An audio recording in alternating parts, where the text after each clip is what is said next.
10 years ago, I said, based on my knowledge, that every NFL player that has played through high school and college and through the NFL would have some level of brain damage. You are now part of a social experiment. See now where my limit is. Only got no.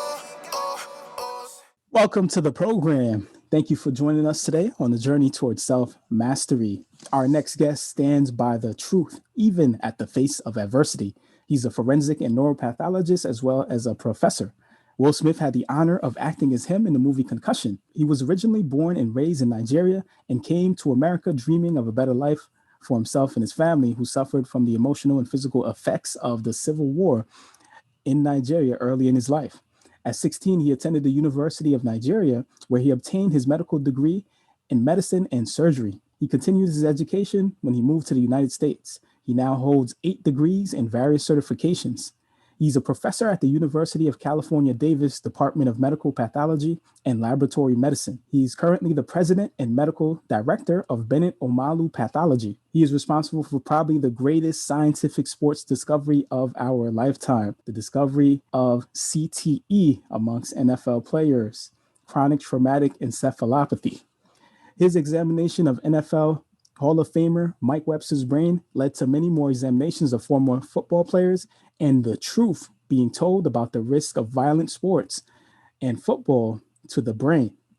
After retaliation from the NFL and from his colleagues, he remained true to himself and continued to tell the truth about what was happening to athletes that had no answers before. He's also found CTE in other athletes, such as wrestlers and even military veterans.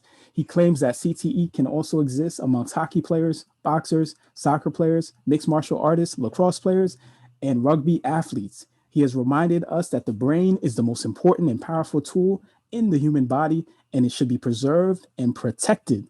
Let's welcome today Dr. Bennet Omalu to the program. Thank you so much for having me. It's an honor to be with you this morning.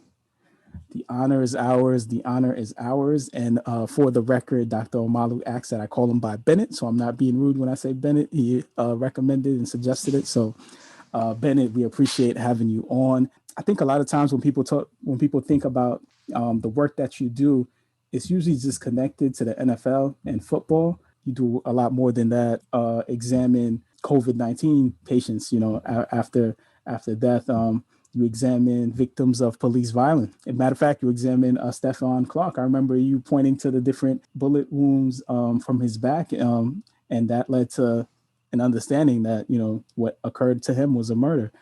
So I think that's important for us to recognize that, you're not just a football CTE guy, but you have a lot of other things that you do as well. So we do appreciate that. Thank you. Thank you so much.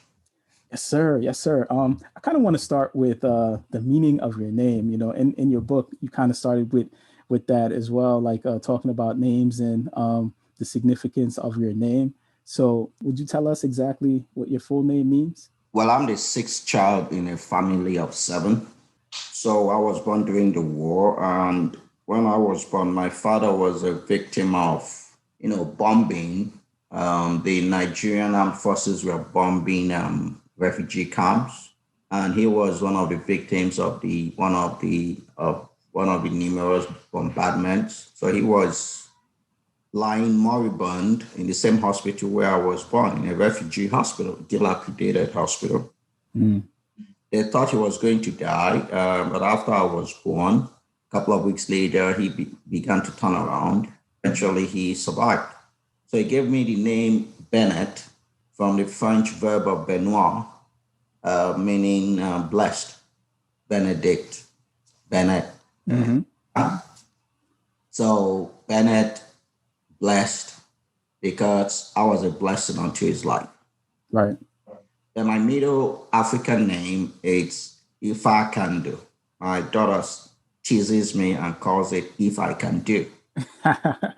Sounds good too. That sounds good too. That is If I Can Do. And what it means is that life is the greatest gift of all gifts, that nothing is greater than life. My last name, Omalu, is not really my true last name. It's a shortened form of my true last African name. My true last name is Omalu. And what it means, I was told by my father that several generations back, our whatever, great grandparents, whenever they had a child, the child died in infancy. I know in those days, they did not have the technology we have today. So they did not know what was killing the children. Maybe it was some type of genetic disease. Right. But, after the child dies, the traditional healers, the traditional doctors would come and give all types of explanations. Mm-hmm. The child died. So when it's my great, however great was born, the parents gave him the name Onyemaluku, meaning anybody who knows should comfort and speak. Now the child is alive. But it was too long a name. It was shortened to Omalu. You drag it, Omalu. Got it. Like a question mark. Mm-hmm. So that's the synopsis of my names.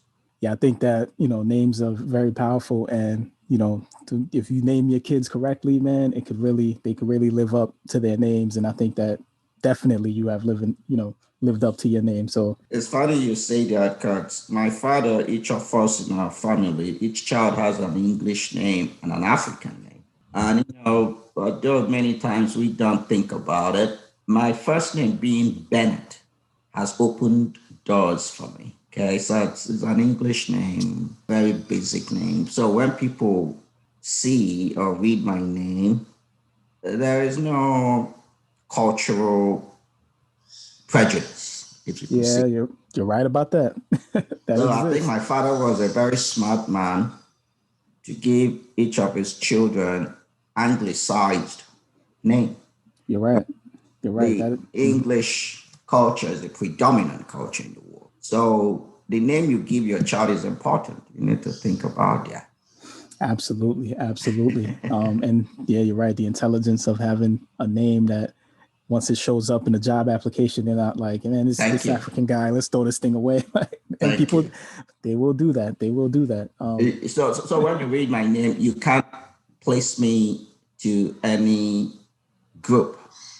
Because even my last name, Omalu, when I went to Hawaii, I discovered that Omalu is also a Hawaiian word. There's actually a beach called Omalu Beach. Oh, wow. So even my last name, many people like Omalu. Well, where is that from? Somebody asked me if it was Japanese, that there's some words in Japanese like Omalu. Yeah, that is perfect. So my name has opened doors for me, I must confess. Indeed. When you get to the interview, it's like too late. They're like, oh, wait a minute. I wasn't expecting this. Yeah. So, we like to start with childhood, because I think, you got to where you are today as a result of your previous and past experiences.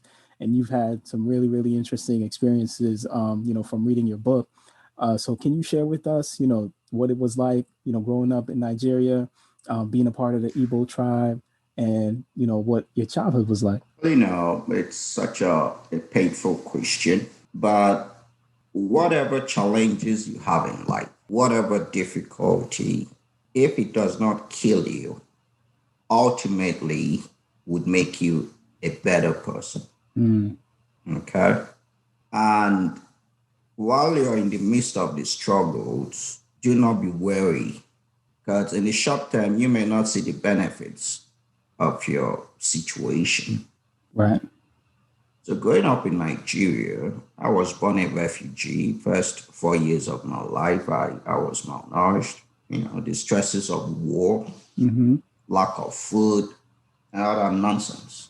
My early childhood, because of that, I was psychologically traumatized. I wasn't aware of it. Then getting older, Nigeria is one of the most corrupt countries in the world. And right from childhood, I've always sought perfection, to be the best of myself. That has always been my modus operandi. In whatever I do, to be the best of myself, to give an account of myself.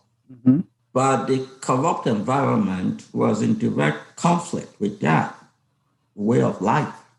So I got totally confused. So all my childhood, I wasn't aware of it, but I struggled with depression.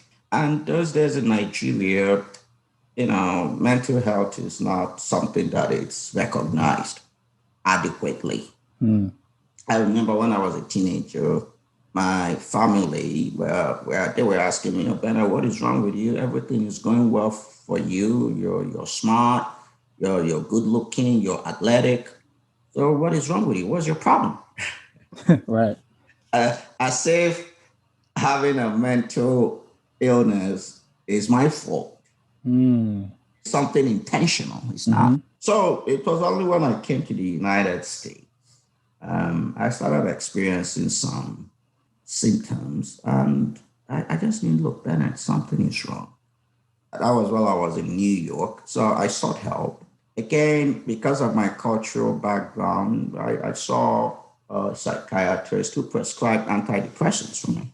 But again, my cultural background, I am like, you know what? I'm not taking any antidepressants. I think I can beat this. Mm. But when you're suffering depression, in fact, if not for my depression, I may not have done the work I did. Because I was depressed, I didn't have a social life. All I did was work, work, work, work. From the darkness of my loneliness came a great light. So when you look back now, it may have been a good thing that I experienced depression. Yeah, I understand what you're saying, man. But I do think that, looking at your childhood, man, like experiencing war, like your first memories in life, like even if you don't remember it, like experiencing the trauma of the war, and then not only is the trauma on you, but it's on your parents and it's on the people around you, and they're bringing you that energy as well. Like you don't just get through Negative that. Yeah, energy. yeah. Negative You energy. don't just get through that just like tomorrow, like when the war's over, all right, everybody's good and we're back to normal.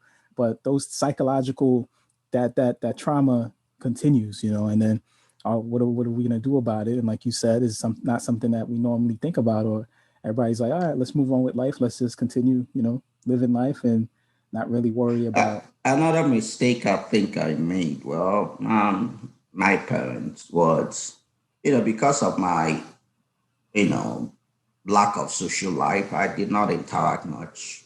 All I did was study. Mm.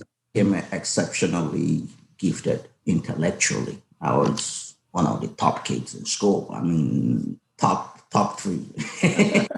Shout out to your sister. I know your sister brought that out of you reading the book, man. Uh-huh. So, and I got into medical school at the age of 16.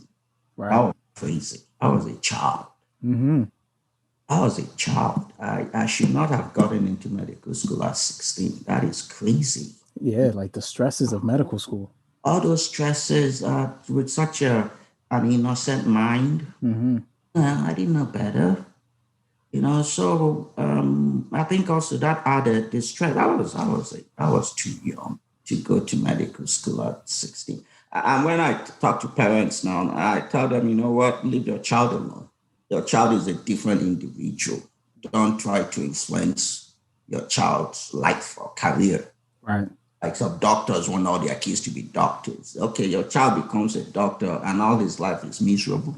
And people have different gifts. Like observe, all you can do is give guidance to your child. Yeah, that is so true, man. And Talent manifest. yep, in the Black and African community, sometimes it's like the parents just already got it laid out. All right, you're gonna be a doctor. You're gonna be, a teacher, a lawyer, whatever it is. Because I had to sacrifice, and you're gonna do this, and they Yeah. don't think about exactly what the kid wants to do. You know what I mean? I know a lot of kids that wanted to be artists and musicians, and their parents were like, that's not gonna make any money. Or that's not gonna do it. Like you got to do this or that. So super important what you just said, man. So after you finish medical school, you get into the profession, and you realize that you don't really like the surgery component. You don't really like working with live people. So what was it exactly about working with people that were live and doing the surgeries and things like that you didn't like about that practice? Well, I never wanted to be a doctor. I wanted to be a pilot. Mm-hmm. And my dream was to fly, jumbo jets on international routes. Right. Okay? But because I was a smart kid, in those days in Nigeria, the societal expectation was that smart kids will study medicine. Mm-hmm. So pretty much my parents pushed me into medicine. I didn't know any better. I was too young. I struggled beginning, I think, my second year of medical school because that wasn't what I wanted to do. Right. But, at some point, I dropped out of medical school for a couple of months. Nobody knew where I was. I spent time thinking, Bennett, don't quit. You're already in medical school. You've spent 3 years already. In Nigeria, medical school is 7 years, 6 years of training, 1 year of clinical internship. So I said, okay, let me finish. I have that tucked into my pocket, that degree. And then after medical school, I could find something else to do. Right. So after medical school, I was working as an emergency room physician Mm-hmm. in a hospital in Nigeria. And it just did not give me that peace and joy I wanted. No. Got it. I was a very good doctor, don't get me wrong. I was an exceptional doctor. In fact, the days I was on schedule to work, Mm-hmm. patients would line up and said, oh, I want to see that doctor. I had a baby face. I was young. I want to see a doctor that looks like a child. That was, I see the doctor that looks like a child. So I was very good at it, but I did not get that inner peace and satisfaction. That is important, man. That's the most important thing, man. No amount of money in the world can make you happy if you don't enjoy what you're doing. Super important, man. All right, so I decided rather than taking the route of traditional medicine, treating patients, right. let me go into forensic pathology. Mm-hmm. And then my plan was actually to go to law school. Okay. But, divine providence, I got married. In fact, why I got married was because of pressure again. I was 30, 38, 39. Pressure everybody around me. It's the kids. You're not married, The day I was so shocked was I came to work and the girls, young girls in the office, they were all gathered together. They said, Dr. Malu, come, we need to talk to you. I'm like, wow. I was working as a doctor, making good money, living the good life. And they said, Dr. Malu, we've never seen you with any girl. We've never seen you fooling around with any girl in the office. I'm like, what? What? He said, you have a girlfriend? I said, no, not exactly. Have you ever had a child? I'm like, not exactly. Then they said to me, Dr. Malu, are you gay? I'm like, what? I'm not gay. No, there's nothing wrong with being gay, but right. So that experience traumatized me. I'm like, damn, what is going on? My boss called me, said, oh, Bennet, you're successful professionally. You also need to consider the entire package and all that nonsense. So I went and got married. So as I am now in my life, I don't live my life to fulfill the expectations of society. I've suffered enough of that. I live my life to be myself, recognizing that I'm one part of many, to love other people. But I need to love myself first. If society says I need to do this, who cares? Say so. Exactly. Super important, man. That self-love, the best love. Your journey too, man, into the States was interesting, man, because you're a successful doctor. You thinking that you're gonna just I don't think I'm successful. Well, you just mentioned you got a line of people waiting to see you in Nigeria when you're transitioning into the United States. That is success in my view. So if you say so. You are a successful doctor, and obviously you're going to come into the United States and bring in some positivity, bring in some intellectual capabilities and things like that. And you still had trouble getting into the United States. Like, I just found that to be really interesting, man. And your book kind of shed light on some of the difficulties that immigrants, no matter what line of profession, no matter why they come into the States, have in coming to the United States. Luckily, you were able to get through. You knew somebody, that knew people, and they got you through, man. But that was really, interesting to me because I didn't think you would have an issue coming into the United States. Well, because of the America's history of race, Yeah, yep, I yep. discovered that the American immigration system does not encourage or support Africans Mm-hmm. as much as they support Europeans. And it's a fact. If you read the history of immigration, the government at some point was almost allowing only Europeans exclusively to come to the United Right. Yep. States. So as a Nigerian, coming to the United States was extremely difficult. One thing I know, one talent I know I have is the talent of persistence. That thing you tell me I cannot do, that's what I will do. That was the mistake the NFL made. The NFL made. They treated me like I was a persona non grata, a non-entity. Mm. Really? Really? Okay. You will know who I am then. Yeah, that's interesting too, man. I don't think a lot of people would have survived the onslaught, man, that the NFL threw at you, man. We'll get into that in a second, man. And I was ready to, at some point, I was ready to die for what I believed in. I didn't care. That is so important. Yeah. The NFL commissioner is a human being just like me. You know what I believe in God. I have faith in God. The God that created me is the same God that created the owners of NFL teams. So why should I be afraid of? As long as I'm telling the truth. That is my weapon, the truth. That is so powerful, man. And your story kind of reminded me of that too, man. Like holding on to what you believe in, no matter what the cost is. And that's what I was telling my daughter too, man. Like telling the truth, no matter what the cost is, man. Because I think 99% of people that experience what you experienced with the NFL, they would have been like, you know what, this is not worth it. Like this is not, these guys got an army of lawyers and a team that can take any man down in like 2 seconds. Like there's no reason for me to even try this. But you were like, you know what? I'm going to stick to the truth. And if whatever the consequences, so be it. And I think that's what being a man is all about. And that's what standing by what you believe in is all about. And I'm sure like, your kids learned a lot from that. I learned a lot from that. I think that was a huge thing just for Black people in general, at the hands of racism and, oppression and people not believing in what we're doing, to believe in ourselves and to continue the fight for whatever it is that you believe in. So I do applaud you for that, and I thank you for that, man. I'll share a story with you. What'd you say? Let me share a story with you. Yes, sir. Yes, sir. Let's hear it. Now you brought up racism and discrimination. Mm-hmm. Sometimes I blame ourselves, we Black people, for our situations in America sometimes. Okay, if you see in the last election, 2021, Blacks came out to vote, and look at the result. If every Black person in America decides to vote every election, we will erase racism in America. If we decide to vote, look at what happened in 2021. Look at what happened in Georgia.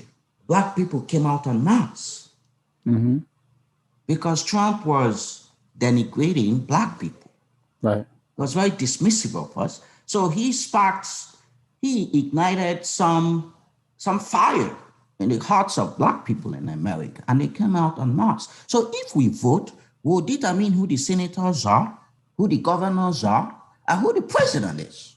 But do you think that's enough to No, wait. And then if the predominant population, whites, see that Black people are voting and are putting people they want in office, behaviors will start changing. And why I'm telling you this, when I came to the US, I encountered racism. And I spent about 3 days in my room thinking, how do I manage racism? How do I overcome racism? And my intuition said to me, Bennett, in America, education is power. Knowledge is power in America.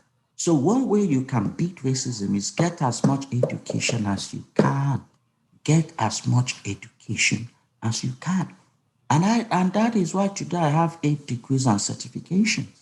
I kept on gathering as much. And to be honest with you, If not for my education, I wouldn't be where I am today. Okay. So when I meet Black people, I said, look, the single best thing you could do for yourself is get educated, as much education as possible. Don't stop at an associate degree. Don't stop at the bachelor's. Don't stop at the master's. Strive to get the PhD, or at least get a master's, so that empowers you, makes you more competitive. Naturally, if I didn't have all my degrees on education, I wouldn't be where I couldn't have withstood the NFL. Now, but what encouraged me with the NFL was that I discovered I had more knowledge than their doctors. I knew the subject better than their best doctors. And when I discovered that, I said, Bennett, you know what? Don't even stop. You know your stuff, keep on keeping up. Does that make sense? That does make sense. Rather than pointing fingers, as a collective people, let us see what we could do to overcome the challenges we face. No, that does make sense. I I think that a lot of us have different opinions on racism, and it's okay to have different opinions. So I understand what you're saying. I do think it would be more than that, though. But I do understand what you're saying as far as education goes. And I do think there's two different parts of education. So with what the professional component, the degrees, and then also the self-education, which you did, the self-education and the self-mastery is what I call it, mastering yourself, understanding yourself. And that's what you've done as well. You've done that piece as well in regards to mastering your mental and emotional health. And then you did a lot of reading on American history and Black history and things of that sort. So you've done kind of both parts of it. So and I think that is important as well. I know, like, I want to get into the NFL, like, because I know a lot of people might not know exactly kind of the, everything, because a lot of this stuff is covered up with your story. Before we get into that, I know some people might be interested in exactly what forensic pathology is and what neuro science is. So can you explain kind of the work that you do, what it involves, like what your day is like, what your 9 to 5 is like? I don't have a 9 to 5 day. Yeah, we hear that a lot. I mean, if I'm not spending time with my family or having fun, I like to club. Really? I wasn't expecting that. I like to club every now and then. I like to have fun. You need to do that. Okay. So if I'm not with my family or if I'm not having fun, I'm walking. Right. Walking is a way of life. Walking is like a hobby. I enjoy what I do.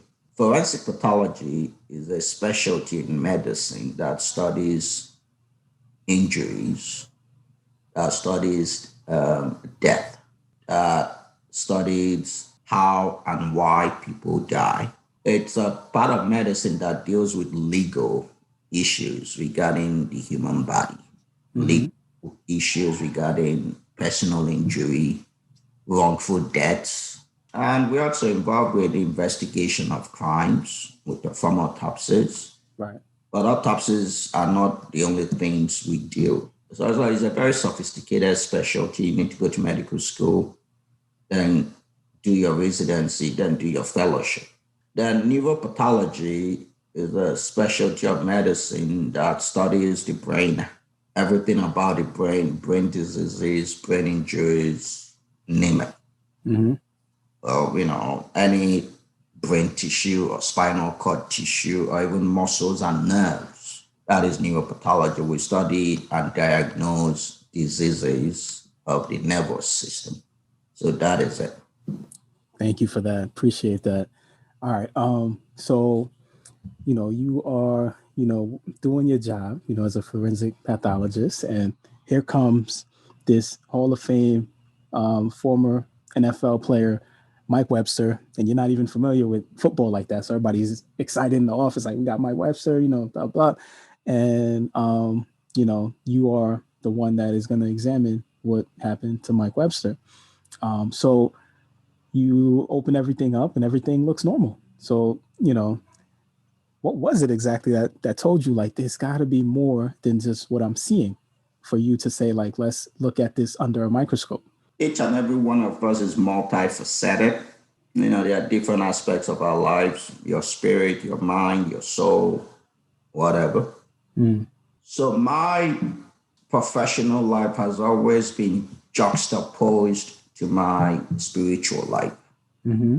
my faith experience, and the fundamental teachings of my faith. I'm a Christian, I'm a Roman Catholic.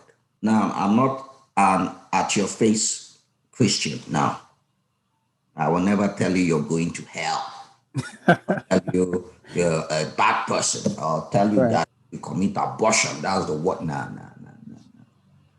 I'm a Christian that professes love, Mm-hmm. love of God, love of my fellow human beings, no matter who you are. Right. So that day, I saw myself in Mike Webster. His life was like my life. He struggled with depression, all types of symptoms. And people were making fun of him on TV. But people were very dismissive of him and Mm-hmm. blaming him for his symptoms. So that was the first step, empathy. So when I performed his autopsy, I said to Mike Webster, Mike, just like I've used my knowledge to vindicate myself, I'll use my knowledge to vindicate you. But I don't think this was your fault. So when I opened up his brain and it looked normal, I had made a promise to him that I'll get to the bottom of this. So that was why I fixed his brain. So you see an amalgamation of faith and Mm. And I want to add too, you paid for it. That's like how, they were like, you can't do this. Like, this is Mike Webster. We're not going to pay for this. Like, he's like, you know what? I'll pay for it. Man, I was a I was a doctor making good money, struggling with depression, no life. So I had some expendable cash. so that takes an extreme deal of confidence, man, to say like, you know what? You don't want me to look at his brain. You don't want me to examine it, but I know there's something more and I'm going to find it and I'll pay for it. I'll back it up myself. So that's super important. So, Well, what happened was, in those days, I was almost in this state of hopelessness. Depression is a very bad disease. mm-hmm. And working on Mike Webster's brain and other subsequent cases that came was a source of life for me. So, like at the beginning, I said, when you have adversities in your life, it may not always be completely negative. Even there may be some nuisance value in it. So embrace whatever challenges you have in your life, no matter how bad, and try to create some type of equity. Right. Equitize your difficulties, your pain. Create value from your pain, whatever it may be. You have that mindset, you do great things. Indeed, indeed. All right, so you find out that Mike Webster's brain is, has a lot of issues. You connected to punch drunk syndrome from boxing. Is that what it's Yeah. called? So when I saw the changes, then we knew about punch drunk in boxers, dementia pugilistica. Right. And then dementia pugilistica was said to be a type of amyloid, AMYLOID, amyloid disease. Mm-hmm. Okay, there's a type of protein in the brain. The abnormal protein that accumulated was amyloid, essentially, Mm-hmm. and it affected only boxers. So when I saw the changes, I went back to the library and I searched. In those days, we did not have the internet we have today. In those days, you still had to go physically to the library and photocopy the published articles. Yeah. Okay. In fact, in those days, they didn't have scanners. You just had to photocopy. So I researched to the time of Hippocrates. That was how far I went. But that was for a reason, man. I'll stay up sometimes up to 2 a.m., 3 a.m., catch 3-4 hours of sleep and go back to work at 7. Wow. So I did not see any report. But guess what? I thought my depression was getting worse then, that I was becoming delusional. So I had to go show what I was seeing to 2 other doctors.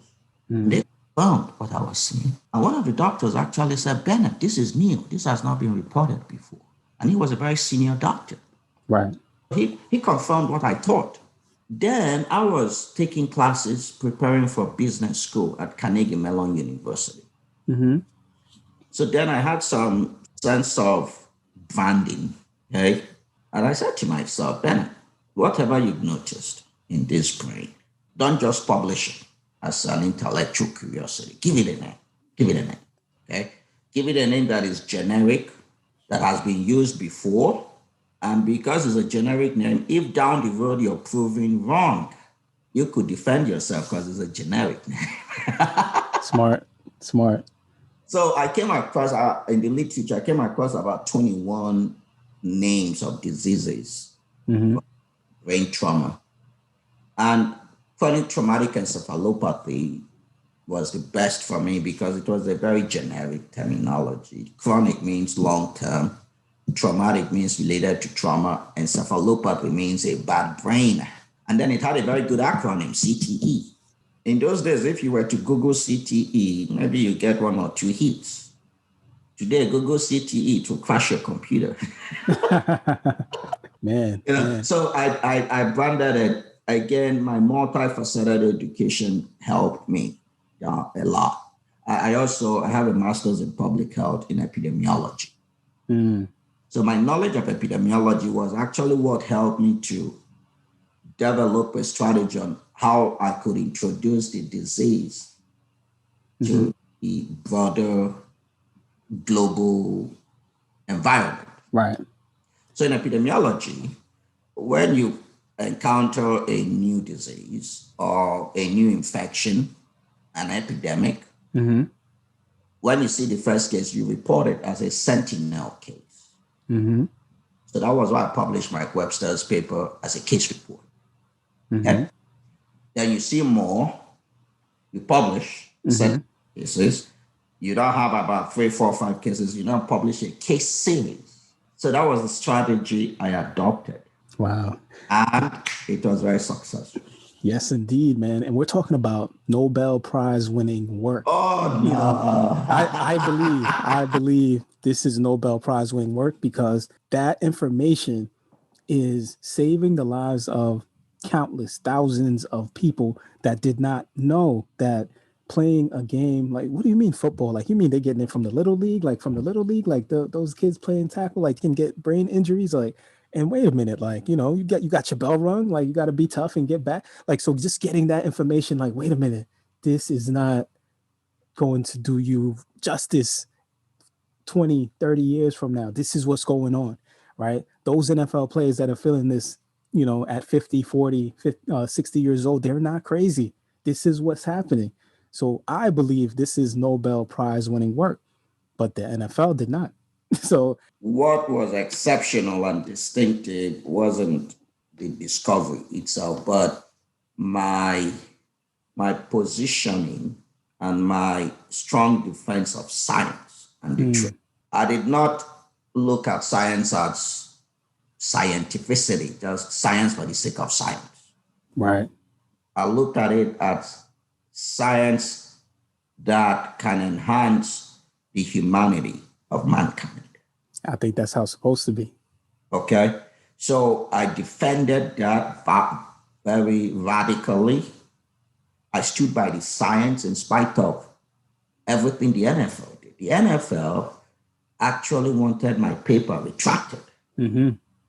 They accused me of cooking up data. They pretty much said I was a criminal doctor, dangerous. Voodoo doctor too. Yes. and what really surprised me was that even the top doctors in America, even till today, and when you look, many of these are older white folks. Mm-hmm. So I asked myself, is race playing a role here? I believe yes. Is race playing a role here? But I did not care. Truth is the truth, no matter who you are. Yes. And in my research, I discovered that American football players were suffering in silence. They hadn't speaking for them. I remember I came from a corrupt country. I hate corruption. So I saw some trend, like in my country, where a group of powerful people are trying to develop alternative truths. Alternative truths to serve your own selfish interests. Right. So I refused to stand there, and I think that was what was exceptional. And the American Medical Association gave me the Distinguished Service Award, which is the highest award any physician can receive. Well deserved, well deserved. And I was told I'm one of the youngest doctors that have received it. Sports Illustrated stated that after 2000, that Omalu is the single individual who has most influenced football. I've received 3 honorary PhDs. Okay. So it's a combination of the discovery and my determined effort to stand by the science. Exactly. Indeed, man. And the NFL threw everything, but everything with the kitchen sink at you, man. And you got through it, man. And like I said, man, I don't think a lot of people would have tackled the NFL, like with this kind of thing, but you did. Do you know, since my work, Mm-hmm. no senior NFL executive Mm-hmm. has had the decency to reach out to me. In fact, there was a press conference once. I was on CNN with Brett Favre. Mm-hmm. I think I saw that, yeah. And Brett Favre at the end said he agreed with me that no child should play football. Can you imagine? Actually, the NFL commissioner, the next day at a press conference, the NFL commissioner did not even want to mention my name. He just called me the doctor. But the mistake they're making is they're personalizing it. Yeah. About me. Right. Only a messenger of the science and a messenger of the truth. Right. Does that make sense? That makes sense, man. And I know you've been on with a lot of NFL players that have agreed. And not only have they agreed, they said, you know what? I wouldn't even let my kids play football. As much as I love the game, as much as I've gained from the game, I've realized that this thing is not worth it. What I'm experiencing right now is not worth it. The fact that I don't remember short-term memory. I can't remember, certain things. I get these headaches, my eyes are sensitive to the light, like all of these things that, that people struggle with, like you said, in silence, that we don't know about. That stuff started coming out when your information came out, and it made those players more comfortable, exposing those things. And, I think without your work, that wouldn't have been possible. So now, like, all of this stuff is out. The NFL is kind of like saying, okay, this is happening, and everybody comes out with their concussion protocols. And I think they didn't really pay attention to what you were saying, or they ignored it, because you're saying like these kids shouldn't be playing football at all. But they're saying, wait a minute, we can make this safer. Let's get these safer helmets. Let's get some concussion protocol. They can go back in 2 weeks, 3 weeks after they check with a doctor, and they'll be fine. But you're saying, and I do want to get this exactly accurate, you're saying no child should be playing the game of football, correct? That's not just football. Yes. No child, knowing what we know today, should engage in high impact, high contact sports. High impact, high contact sports include the top 6: American football, rugby, ice hockey, wrestling, boxing, mixed martial arts. Okay? Because in these games, every play, there is exposure of the human head and brain to acceleration, deceleration injury. Mm-hmm. The human brain does not have any reasonable capacity to regenerate itself. Right. So every injury to the brain is permanent. And over time, it's cumulated. So having known this, why would we then intentionally expose children who've not reached the age of consent? We intentionally expose them to brain damage. In 1957, the American Academy of Pediatrics published a position paper in 1957 saying what I'm saying now, that no child, I think they said under the age of 12, should play football, wrestling, or boxing. Wow. I'm not even the first to say. Okay? Knowing what we know today, a smart parent wouldn't let his child play football. It makes sense. It makes sense, but it just hurts so much because, Americans are connected to football. It's the pastime. And then, like Will Smith mentioned too, like it's an inconvenient truth. Even though I know this, even though I know that this can damage, it's like, how can I grew up with football. I watch it every day. My brother played, my father played, my uncle played. And now this guy is telling me that we can't do this anymore, that we got to change this game and do something more safe. We are a species, the Homo sapiens species. We are, and as a species, we evolve over, meaning we change. And luckily, as we evolve, we tend to become more intelligent. Right. Because if you look at mankind of 2021 and compare it to mankind of 1821, you could see we've become much, much more intelligent. Yep. And guess what? As you become more intelligent, you let go of the less intelligent ways of your past. That's a fact. For example, there was a time somebody like me couldn't even be admitted in a medical school because of my race. There was a time people smoked on airplanes. There was a time people smoked indoors. There was a time children engaged in forced labor, and it was regarded as normal. But we've become more intelligent, and we've given up those ways of the past. There was a time people did not wear seatbelts. There was a time wearing seatbelts was not mandated by law. Does that make sense? That makes perfect sense. Why would football be different? Football evolves too. The way football is played today was not the way it was played in 1920. Football has changed and continues to change. Right.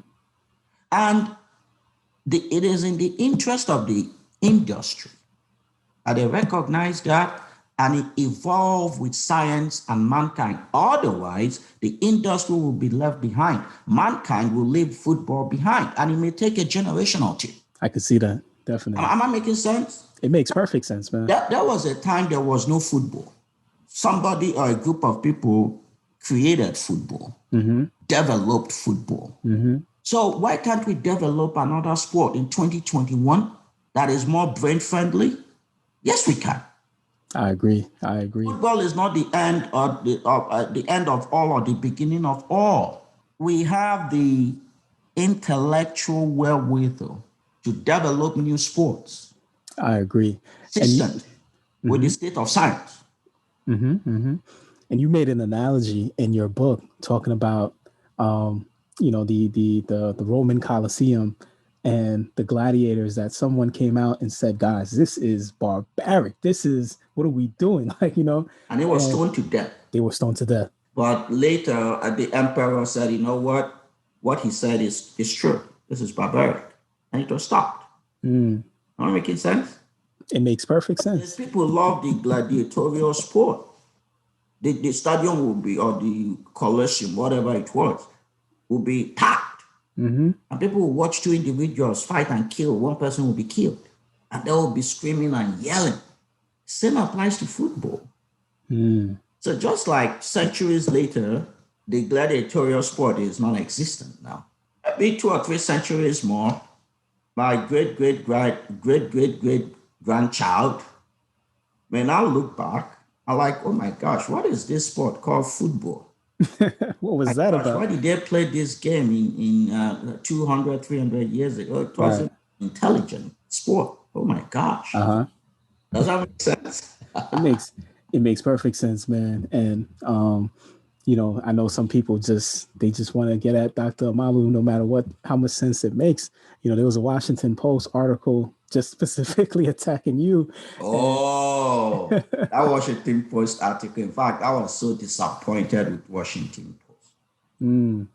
Why would they have such junk published in such a highly respected people? It's laughable. Honestly, too. It's laughable. I think Washington Post, Jeff Bezos should fire the sports editor, and the writer should not be allowed to work in any major newspaper anymore. And I suspect that writer may be a white supremacist. Could be. If you read that article was very racist. It was basically saying very racist. When you read, in fact, people were calling me and pointing out the coded language he was using. And somebody pointed me, Bennet, you see, everywhere he mentioned your name, he added the Nigerian-born doctor. Wow. Now, what is he doing? He's trying to link you with the emails Nigerians send to dupe people. Okay, everywhere Nigerian, and then he said I was a highly spiritual person. What does highly spiritual mean? He's suggesting I'm voodoo. And he said certain things about, why didn't he say, oh, Dr. Malu is a devout Christian? He didn't say that. Does that make sense? It makes perfect sense. So when I saw that article, a close friend of mine called me and said, Bennet, Washington Post wouldn't waste their pages and their time on somebody who is not important. The fact that they wrote such a big article about you, be consoled. That means you're important. People are afraid of you, Bennet. Absolutely. Does that make sense? Perfect sense. And even in the article, man, they mention Anne McKee, and she's doing the same thing. Anne McKee, if you read that article, Anne McKee is a white woman. Yes. In her 60s or 70s. And if you read this book, what is it called again? The caste system in America. Right. It tells you that racism is founded on a principle that the black person is beneath and inferior to the white person. If you read that article, that was exactly what Dr. McKee said, that she does not want to be associated with me, that I'm beneath her. And she works in Boston University. Why would Boston University, and Boston University doesn't have a good track record on race. Okay? Such a doctor, a professor, look at another professor and say that I'm beneath her. If that is not racist, what is it? Exactly. And then in a highly respected newspaper in America, the Washington Post, excuse me, in 2021, and that article was an intellectual lynching. They wanted to lynch me. But like I have said, it is not about me. They are trying to focus on me, but it's not about me. It's about the message. Indeed. I'm an insignificant messenger. Indeed. And that is speaking the truth. And my truth is power. My truth is love. My truth is light. Am I making sense? You're making perfect sense. And I do want to go against some of the things that were in the article. They were talking about you overcharging and this and that. I want to say that, I asked you on for an interview. You didn't ask me for any money at all. So it's not, I don't think that part is true. Let me share something with you. The article said I was making money from CTE, and several newspapers actually reached out to me, and I gave them the statistics. And they were about publishing articles to counter that article, to reveal the lies that are based on facts. COVID hit. Okay? I'm a highly reputable doctor. In forensic pathology, oh my gosh, I'm one of the top doctors in the world. Google it. When it comes to forensic pathology and neuropathology, I'm highly sought after. I'm highly, highly sought after from all over the world. Right. So this is America. People come to me seeking a service based on my expertise, and I charge a fee. What is wrong with that? Nothing. For crying out loud, what is wrong with that? The writer, in one of the emails he sent to me, said I'm living in a $1 million house. Point of correction, my house is worth more than 1 million. I did not come to America to live under a bridge. I came to America to be the best of myself. But the problem is a black person is being the best of himself, and a white supremacist does not like it. It's too much. You're not supposed to. What they did in Tulsa? Remember what they did? Yeah. You're not supposed to have this nice piano in your house, They said I'm a black man. I shouldn't even be that intelligent. A black man like me should not discover a disease because I'm beneath Dr. McKee. Am I making sense to you? Makes perfect sense. And I still say to the Washington Post should retract that article. It's a shame. Another thing they mentioned too was that, like, if they're going by your standard of looking at CTE, most of the NFL players and most of the people that you examine would have it. So I'm like, but wait a minute. Okay. Let me share something with you. I was the one who described CTE. Right. I was the one who made the concept of CTE a modern concept in the world. If you follow the story, before my work, nobody was talking about CTE. That's a fact. It was only after my work that CTE became a major subject in science. Mm-hmm. But many people are not happy with that. Remember, I'm a foreigner, I'm an immigrant. Mm-hmm. An immigrant came to America to discover a disease in America's most popular sport. Where was Cleveland Clinic? Mm. Where was Mayo Clinics? Where Mm. were all the top universities in America that have been given hundreds of millions of dollars? And it took this poor Black Nigerian kid who was spending his own money. I didn't take any money from no government to discover this disease that had such a big impact Right. on America's way of life. So a major group of people, many of them older white folks, that all their lives have not encountered Black people like me. Mm. So they felt offended by my story and they refused to accept it. Exactly. That is why I respect the American Medical Association so much. They saw what I did and gave me the Distinguished Service Award. In fact, when the day they called me, I thought it was a joke. The person that called me and said, "Sir, you want to give me an award and you're calling me on the phone? Send me a letter." Mm-hmm. So, you know what, Dr. Omalu, I'm so sorry. We'll send the letter, you get it tomorrow by overnight mail. I said, "Now you're talking." Then when I get the letter, I'll call you. Okay? Now, if you notice, when Black people do good things in America, America criminalizes us. Indeed. America criminalizes us. America dismisses us, that we are not authentic. We are not original. Look at it. Look at hip hop.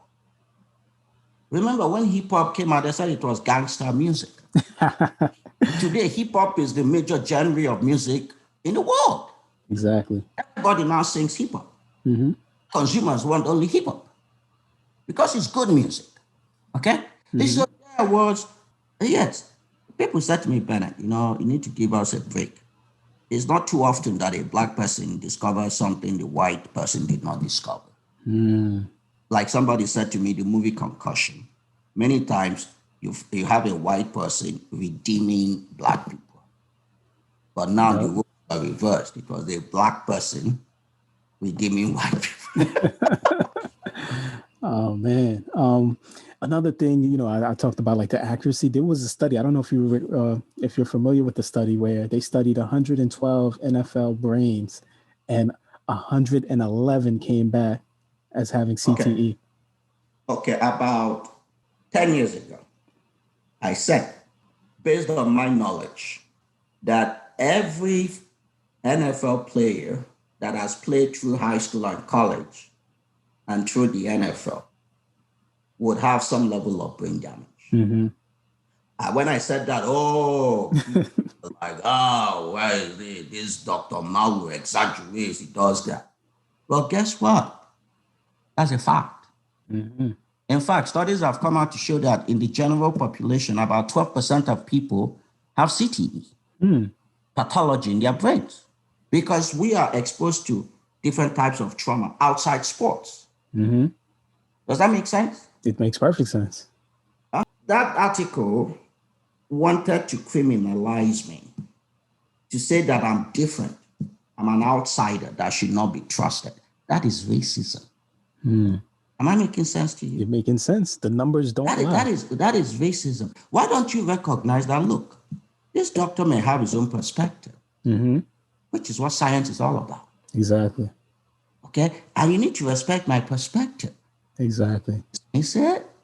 You don't ridicule it. And if you notice, all the doctors they quoted in that article were all older white men and women. That's important.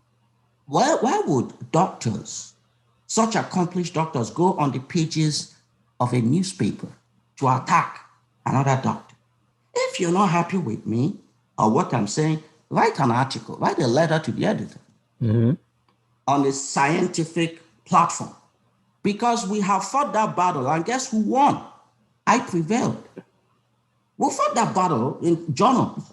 People know I'm wrong, I'm this, I defend myself. And guess what? People say the science.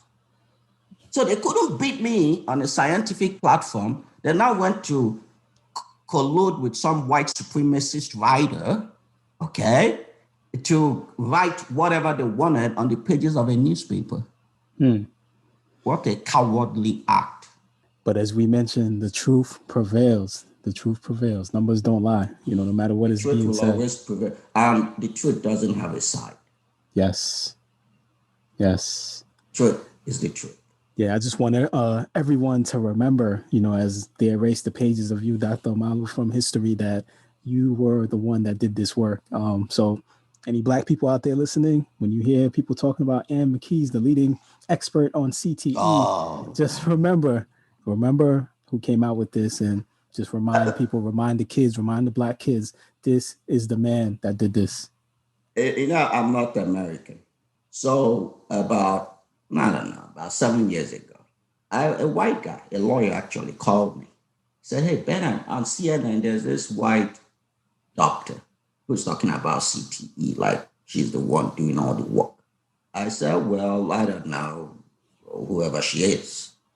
She said, you know what this is about? That they want to replace your Black face with a white face. This is an American educating me. So this is America's history, Bennet. Black people do good work. They relegate them and place a white person in front. Am I making sense to you? It makes sense. I've looked at it again and again. And I give Sony Motion Pictures the credit. Yes. Yeah. The fact that they documented my story in a movie, in a true story movie, has concretized the narrative. I agree. Yeah. Nobody can change that. Am I making sense? And Concussion did a splendid job in telling the story. If not for Concussion, they would have succeeded in changing the narrative and dismissing me completely. Yeah, you can always go back to that now. But Concussion is there. There's nothing they can do about it. Exactly. And speaking of Concussion, man, you work with Will Smith, man. Acting as the great doctor, man. So what was it like, man? Like, just switching to a positive note of Sony coming up to you about making a movie, and then you meeting Will Smith and seeing him kind of looking at your mannerisms. He's getting everything that you do, how you talk, and you're teaching him kind of some of the forensic pathology side of things. So what was that experience like, working with Will Smith and being a part of a movie about your life? I spent time with Will Smith, and I met numerous actors and actresses in Hollywood. Will Smith is a good man. He's a good man. I didn't just spend a day or two. I spent months with him. We spent time together, hotels and planes. We spent time not just with him, with other people. And I was really impressed. He doesn't have any affectations, no pretenses. Doesn't see himself as higher than other people. Because I met other actors and actresses. Oh my gosh. The ego. So Will Smith was, we were actually the same age. And we were both born in September. I don't remember. Yeah.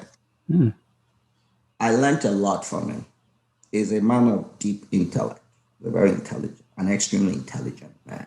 And when I discovered he was very intelligent, I stopped speaking. I only listened so I could improve on myself. Okay. So it was the best time of my life, you could say that. I see myself as blessed because not many people have had the opportunity and the experiences I have had.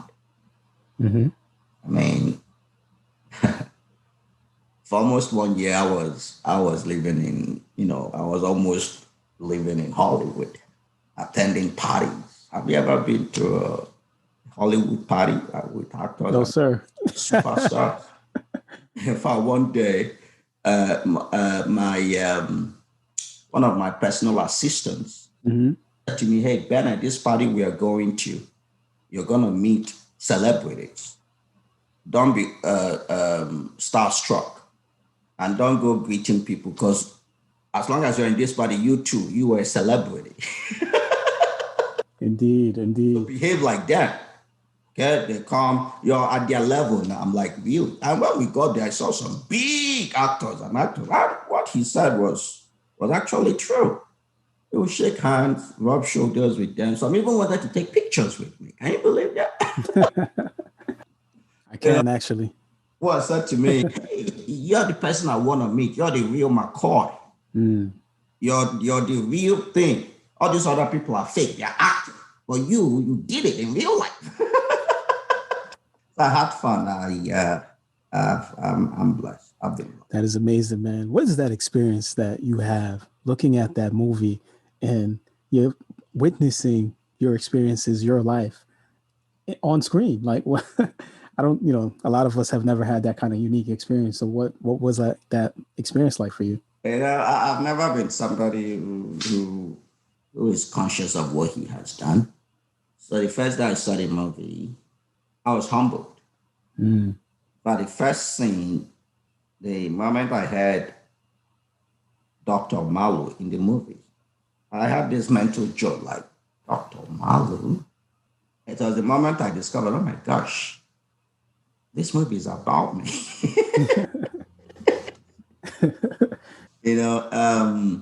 I never let it get into my head. I was lucky. I met a very prominent scientist in New York City at a party, at a dinner party. And he said to me, Bennett, he's in his 80s. He said to me, Bennett, I'm afraid for you. I said, wow. He said the work you did. The work you did is what people work all their lives and achieve. Mm-hmm. But you did what you did at the beginning of your career. You were in your 30s. What are you going to do next? What else are you going to do? So that I'm afraid that you may go down south, meaning mentally. Mm. That I need to recognize that and do what I have to do to sustain myself for the rest of my life. Right. And I listened to him. That was why I formed my own company. I've been there. I wanted a new challenge. Mm-hmm. I have an MBA. So I formed my own company. I run my company now. And I still do forensic pathology, neuropathology. And So mm-hmm. I keep on being fulfilled and have that sense of accomplishment. Exactly. And now you're looking at CTE amongst people that are alive too now, right? Is that the goal? Well, I'm not primarily doing that now. I do that as a part-time, intellectual activity. Mm-hmm. I'm working, collaborating with some other doctors. You could say now that I'm semi-retired. I'm semi-retired. It was stressful. No. Absolutely, man. Absolutely. Can't even imagine. For almost 20 years of my life, it was one battle after the other on a daily basis because I became the face of CTE. Mm-hmm. And I became the face of the NFL's denial and attacks. I was a convenient target. So I was black, a foreigner with an accent. So it was easy for them to make me as that other person that should not be trusted. Mm. But they failed. They failed because I chose to focus on the humanity of football. Yes. And people said to me, Bennett, when I heard you speak, you look authentic. You look sincere. Agreed. It's not like you're doing this for your own personal aggrandizement. And I believe you. Agreed. As we wrap up, your work led to a lot of NFL players seeking compensation from the NFL about their CTE that was beginning to formulate, or the headaches they were getting and things like that. Because prior to that, the NFL was not admitting to it. But when they did, a lot of players came out and wanted compensation. Now, the NFL came out with this thing that they called race norming, and they said that the black players had a lower kind of level of intelligence to begin with, and that they, a lot of them that went out for the claims were denied. So I kind of wanted your opinion on that as a medical professional. Like now the NFL is beginning to, like they said, they're going to fix it. Nothing has been done yet, but that's what they said. I was appalled when I read that. The history of the NFL, which you look, the NFL has been I don't want to say racist, but they've exhibited some very racist history. Right. Okay. And their failure to even embrace me may be a product of that as well. Okay. Mm-hmm. That thing they did, that Black people are less intelligent, is the foundation of racism. Agreed. That we are beneath white people. Okay. So the NFL, by doing that, is a racist organization. And I was shocked that there was not so much pushback Mm-hmm. by the population. What do you mean in 2021? Is your official policy that a Black person is less intelligent than a white person? So you see such premise, such belief system is why they would dismiss me. Because in their minds, Dr. Malo, being a Black person, should now have the intelligence to discover a disease. Oh no, he's a Black person. No. We can't trust him because he's less intelligent than us. He's bogus. He's bogus. There's no group that is directly more intelligent than another group. No, it's multifaceted. It's nurture. Okay, but I have children. My daughter is almost 14. She's had a very privileged life. She's gone to the best schools. She has the best private tutors. A white kid, white or Black or yellow, who did not have my daughter's privileges, especially in early childhood, cannot compete with my daughter, whether she's white or Black. Am I making sense to you? Perfect sense. My daughter, as long as she's been alive, I've been encouraging her, making her to believe in herself that she can do anything she wants to do. She can be an astronaut. She can be a neuroscientist. She can be a neurosurgeon. She can be whatever she wants to be. Mm-hmm. So deep down her psyche, she believes it. Does that make sense? A child who does not receive such cultivation cannot attain what she's attained or what she will attain. Mm-hmm. So to a great extent, there's some nurturing. So if you tell Black people they are not intelligent right from childhood, when they become adults, they wouldn't be intelligent. Self-fulfilling prophecy. That's what they call it. And research has shown that. Mm-hmm. In fact, many years ago, an African-American man I was working with, he was one of the secretarial staff. So I asked him, I said, hey, dude, why didn't you go to college? He became emotional. Said, Dr. Malo, you grew up in Africa where society encouraged you and told you you could be whatever you want to be. But he grew up in America as a Black person. And society did everything they could do to hold him down. And as he got older, he believed it. So to an extent, it wasn't his fault that he didn't go to college. He said to me, Dr. Malo, if you had grown up in my circumstances, you won't be a doctor today. And that is true. Indeed, man. So I think every Black child out there, not just Black children, Hispanics, whites, everybody, the best thing you could do for yourself is to realize that you have every right to be here. You're no less than the stars, than the sun, than the mountains, that you're a mountain unto yourself. And you can be whatever you want to be, as long as you're willing to work hard for it. Well said, man. Dr. Omalu, man, just for the sake of legacy, man, like, so we can hear it from your own words and not from a textbook, when looking at your legacy and what you want people to know and understand when they hear the word Dr. Bennet Omalu, what exactly do you want people to look at and think about when they hear your name? When I'm dead or gone, people to remember me as the man who did all he could to be himself and to make a difference in the lives of others. That's it. Yes, sir. And I think you have done that. And I know you will continue to do that. So I appreciate all the work that you have done. I'm still waiting for the Nobel Prize. So we'll keep waiting on that. Okay, let me tell you. If I win the Nobel Prize, I'll give you 10% of it. Man. Just give MasterMine I don't think I'll win the Nobel Prize now. Hey, you got a Very long time, serious Dr. note. Omalu. On You a got a very, long very time. serious note. That is delusional. We will see, man. You got a long time, man. We will see, man. Man, we will see. But I'll bring back this interview when it happens. Like, remember, MasterMine called it. Look, MasterMine called it. I like positivity. Wishing it on me. Thank you.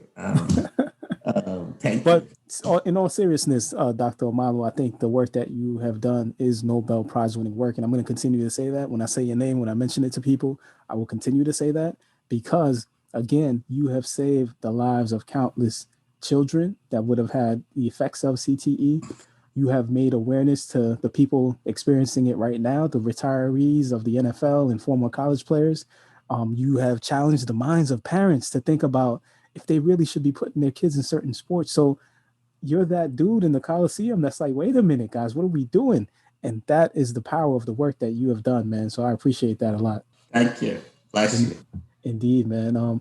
So Dr. Mal, can you leave us with your favorite quote and what it means to you? My favorite quote. We are members of one another. We are one body, one spirit, one love. Whatever we do, even to the least of us, we do all of us. Powerful, powerful, powerful. Man, Dr. Omalu, thank you so much for your time, man. I know we took a lot more of your time than anticipated. So thank you for hanging out with us, man. And really Thank you. Make me look good, okay? I don't have to make it, man. It's already there, man. Again, your work is undeniable. Facts speak for itself, and the truth cannot be denied, like you said. Where can people that are interested in your work, interested in what you do, that have possible questions? I know sometimes parents call you and ask you about certain situations that they have with their kids, maybe early signs of CTE, or questions they might have about putting their kid in a certain sport, and you respond, so which I find to be excellent and fascinating, that within all that you do, you still talk to everyone. Sometimes I respond, sometimes not all the time. Yes, indeed. An attempt is worth it. So if somebody is interested and wants to contact you, where can they find you? You could go to my website, bennetomalu.com, and you could find my email, bennetomalu@bennetomalu.com. Indeed. There it is, folks. There it is. Again, thank you for listening, everybody. Hopefully you learned as much as I did today, and you were inspired as much as I am to continue to tell the truth.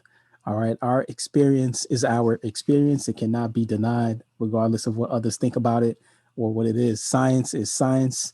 And like Dr. Omalu said, the truth has no side. It is truth. So let's keep that in mind as we continue through the course of our lives, especially as Black people. And let's remember, your mind is the most powerful tool in the universe. Therefore, if you can think it, you can do it. If you believe in it, you can be it. And if you fight for it, you can have it. The world is yours. This has been your host, Mr. G, and I will see you next time on MasterMine. So every day I'm going hard. I'm talking business, bank accounts, and credit cards. And somehow we defeat the odds and making sure that no one starves illegal or you had a